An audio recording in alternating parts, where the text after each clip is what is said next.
पहिली बातमी ही बदलापूरमधून आहे। स्त्रीबीज तस्करी प्रकरणासंदर्भात एक महत्त्वाची घडामोड समोर आलेली आहे। नाशिकमधील मालती आयव्हीएफ सेंटर सील करण्यात आलंय। नाशिक मनपाकडून ही कारवाई केली गेली आहे। मंगळवारी डॉक्टर अमोल पाटील ठाणे पोलिसांनी अटक केलेली होती आणि बदलापूरमध्ये स्त्रीबीज तस्करी प्रकरणामध्ये नाशिक कनेक्शन जे समोर आलेलं होतं त्या संदर्भात आता ही महत्त्वाची कारवाई झाली आहे। मनपाकडून ही कारवाई करण्यात आलेली आहे। अखेर हे सेंटर सील झालेलं आहे।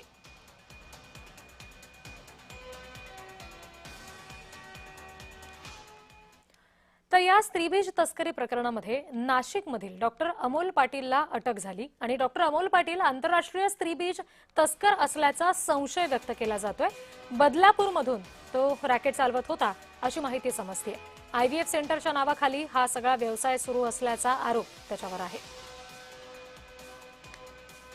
प्रतिनिधी किशोर पगारे आपल्याशी जोडले गेलेले आहेत। त्यांच्याकडून या संदर्भातले तपशील आपण घेणार आहोत। किशोर, हे जे आयव्हीएफ सेंटर आहे ते तर आता सील झालेलं आहे, पण या ज्या डॉक्टर अमोल पाटीलला आता अटक झालेली आहे त्याची चौकशी झाली आहे का? त्या चौकशीमधून आणखी काही माहिती समोर येऊ शकली का?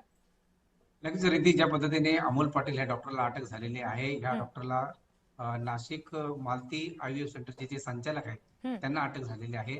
या स्त्रीबीज अंडाशय प्रकरणाच्या तस्करी प्रकरणामधला हा 6वा आरोपी आहे। यांना आज अंबरनाथच्या चिखलोली न्यायालयात हजर केलं होतं।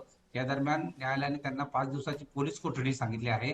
या 5 दिवसाच्या पोलीस कोठडीमध्ये पोलीस त्यांची कसून चौकशी करणार आहे। अजूनही काही धागेदोरे या प्रकरणात मिळतात का हे पाहावं लागेल, कारण की बदलापूर पासून ज्या पद्धतीने ठाण्यामध्ये हे रॅकेट उघड झालं होतं, मुंबईमध्ये रॅकेट उघड झालं होतं, त्याचे धागेदोरे सापडले होते आणि हे फक्त राज्य स्तरावर नाही तर देशभरात सुद्धा याचे काही अजून पडसाद उमटतात का आणि त्याबरोबर त्याचे कनेक्शन याची सखोल चौकशी सुरू होते। त्यामुळे आतापर्यंत ज्या 4 महिलांना अटक केली होती, त्यानंतर एका फार्मासिस्टला अटक केली होती उल्हासनगरमधून, तर 6वा आरोपी जे आता आयव्हीएफ सेंटरचे संचालक जे नाशिकचे आहेत मालती आयव्हीएफ सेंटरचे, त्यांना अटक करण्यात आलेली आहे। आता यापुढे हे प्रकरण कशा प्रकारे वळण घेत आहे हे पाहावं लागेल। जी किशोर, आता जसं आपण म्हणालो की या सगळ्या प्रकरणाचं नाशिक कनेक्शन समोर आलं, आणखी कुठल्या ठिकाणी या सगळ्याचं कनेक्शन आहे का? तिथे कुठे अशा पद्धतीनं तस्करी सुरू होती का? याबाबतची काही माहिती समोर आली आहे?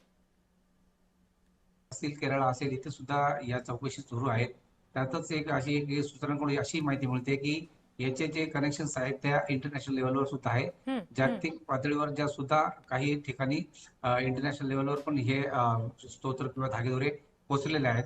त्या दरम्यान तशी चौकशी पोलिसांकडून सुरू आहे आणि आता ह्या 6 आरोपीच्या मार्फत हे जे रॅकेट जे आहे ते हळूहळू उघडकीस होत आहे आणि त्यामुळे एक एक ज्या पैलू आहेत, ज्या पद्धतीने याच्या जे प्रकरणातल्या ज्या काही घडामोडी आहेत त्या समोर येताना दिसतात।